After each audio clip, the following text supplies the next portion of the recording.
والله يا أهل غزة لقد أقمتم الحجة علينا، جاهدتم عنا فخذلناكم، واستنصرتمونا فلم ننصركم، واستطعمتمونا فلم نطعمكم، وسلط سفهاءنا عليكم ألسنتهم فجلدوكم بها وسلخوكم بها.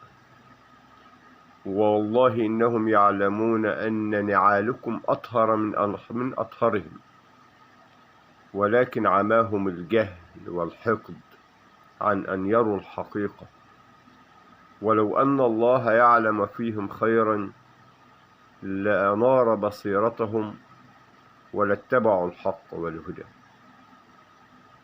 فسامحونا يا أهل غزة، بالله عليكم سامحونا، فوالله ما فعلتموه سيخرج أجيالا تطأ أعناق الظالمين بأقدامها، والله إنما فعلتموه لا يكتب في التاريخ بسطور مضيئة من ماء الذهب.